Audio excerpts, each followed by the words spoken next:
Jadi honor ini 20%-nya atau 40%-nya bagi yang swasta itu dihitung dari penyaluran tahap 2 atau 50% dari pagu alokasi untuk tahun 2025 ini.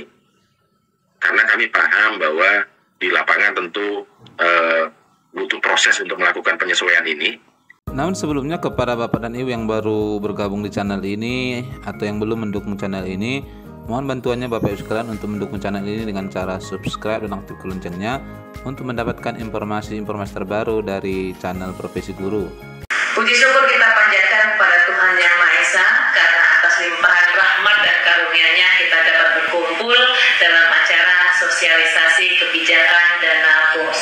Hadirin yang saya hormati, kita semua saat ini berada di tengah gerak perubahan besar bangsa kita.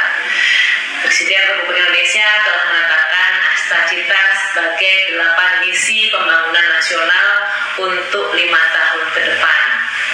Salah satu misi pentingnya adalah mewujudkan sumber daya manusia unggul yang produktif, inovatif, dan berdaya saing yang menjadi fondasi utama untuk kemajuan bangsa. Oleh karena itu, Kemendikbudristek bersama seluruh jajaran pendidikan dasar dan menengah terus mendorong transformasi menyeluruh di dalam sekolah, baik dari sisi kurikulum, pembelajaran, maupun ekosistem pendukungnya, termasuk dalam hal pendanaan. Saat ini kami sedang mengakselerasi berbagai program prioritas, termasuk di dalamnya revitalisasi sekolah, digitalisasi pembelajaran, dan penguatan kemampuan abad 21 seperti keterampilan coding dan kecerdasan buatan. Semua itu bukan sekedar tren, tetapi kebutuhan nyata agar anak-anak kita mampu hidup dan berkontribusi di masa depan yang semakin kompleks dan berbasis teknologi. Namun transformasi tidak cukup dengan kebijakan yang makro-makro saja, tapi harus dibarengi dengan penyesuaian di tingkat paling dekat dengan siswa dan satuan pendidikan, paling dekat dengan ibu bapak semuanya ini. Itulah mengapa pemerintah melakukan penyesuaian terhadap kebijakan dana BOS mulai tahun anggaran 2025. Ibu bapak yang saya hormati, perubahan kebijakan BOS 2025 bukan sekedar administratif, tetapi juga lahir dari kebutuhan untuk menyelaraskan penggunaan dana sekolah dengan prioritas pembelajaran yang berdampak langsung kepada peserta didik. Ada 3 hal penting Bapak dan sekalian dalam penyesuaian ini. Pertama, minimal 10% dari dana BOS harus digunakan untuk penyediaan buku, baik buku teks maupun non-teks.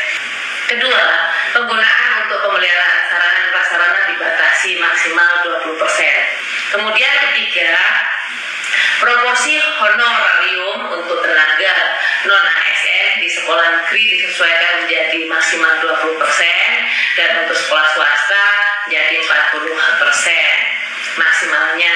Ini bukanlah bentuk efisiensi anggaran seperti yang dilakukan oleh pemerintah pada kementerian dan lembaga atau juga kepada pemerintah daerah, melainkan bentuk reprioritasi agar dana operasional lebih banyak digunakan untuk menunjang kegiatan belajar mengajar secara langsung. Bapak Ibu yang saya hormati, kita tahu semuanya bahwa guru-guru honorer di sekolah negeri juga sebagian besar sudah beralih menjadi guru ASN P3K.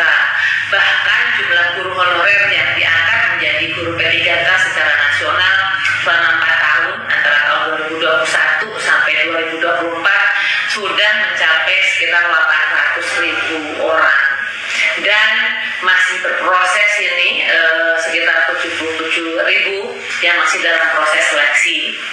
Gaji dan tunjangan guru P3K disediakan terpisah, tidak melalui dana BOS.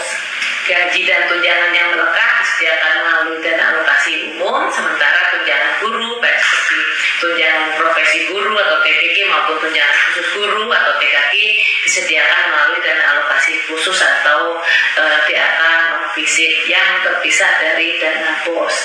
Sebagai informasi saja Bapak Ibu semuanya, untuk tunjangan guru yang ASN saja anggarannya naik dari 56 triliun menjadi 70 triliun. Tahun lalu 56 triliun, tahun 2025 ini disediakan 70 triliun.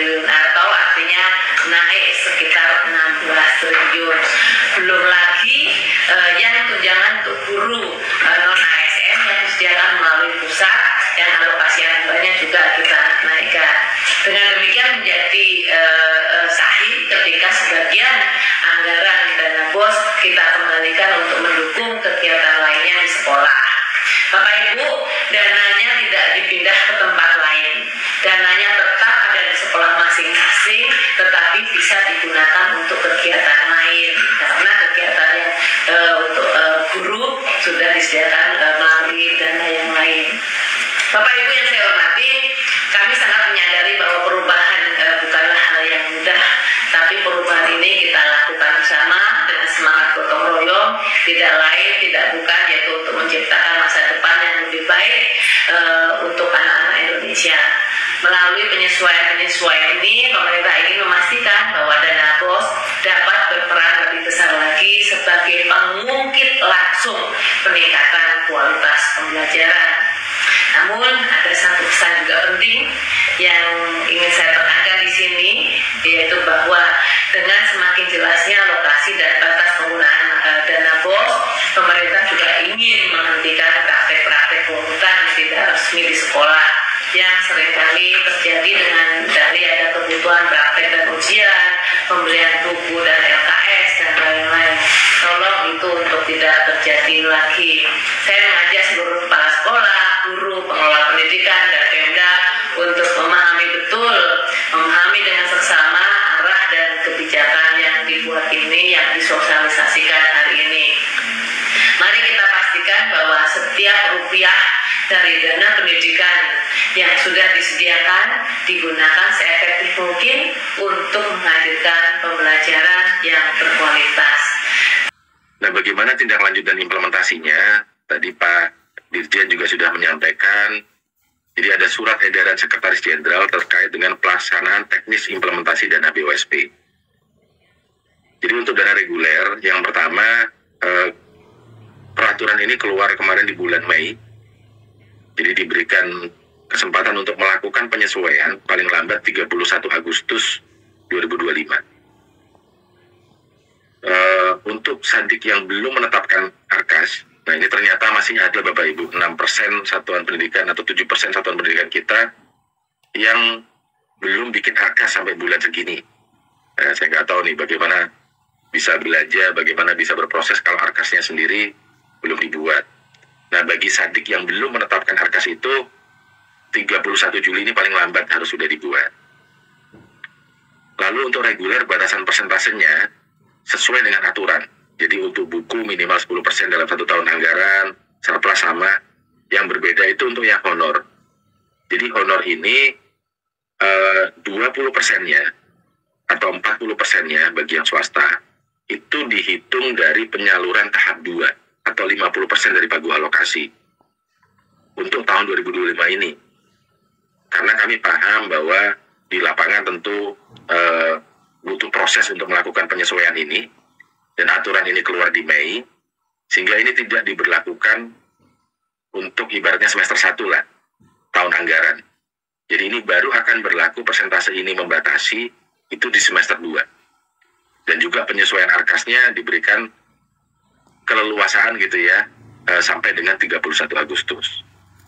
Jadi ini untuk mempermudah proses transisi tentunya Bapak Ibu, sehingga semuanya bisa berjalan lancar dan tidak mengalami kesulitan-kesulitan begitu Bapak Ibu.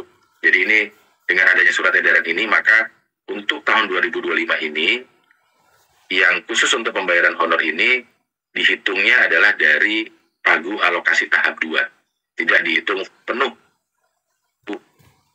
keseluruhan. Ini karena untuk mempermudah proses transisi dan memitigasi isu-isu yang ada di lapangan. Lalu untuk BOS P kinerja, ini saat ini kami laporkan sedang proses penyaluran bersama dengan Kementerian Keuangan tentunya. Harapannya mungkin di minggu ini kemungkinan sebagian sudah akan cair, atau mungkin minggu depan sudah diterimakan sekolah, sehingga Bapak Ibu saat ini juga sudah ada Kepmennya. Bapak Ibu sudah tahu berapa anggaran masing-masing per sekolah yang mendapatkan BOSKIN. Ini mohon penyusunan ARKASnya paling lambat 31 Juni. Dan prioritas utama di dalam anggaran BOSKIN ini adalah untuk pelatihannya dulu, pembelajaran mendalam dan coding KA. Jadi pelatihan ini harus diamankan dulu. Nah nanti baru setelah pelatihan sudah oke, nanti sebagian sisanya misalnya buat beli buku, cetak modul, atau untuk hal-hal lainnya. Tapi pelatihan ini menjadi hal yang mendasar yang perlu dikawal untuk BOS kinerja. Pelatihan untuk pembelajaran mendalam maupun coding dan kecerdasan artifisial.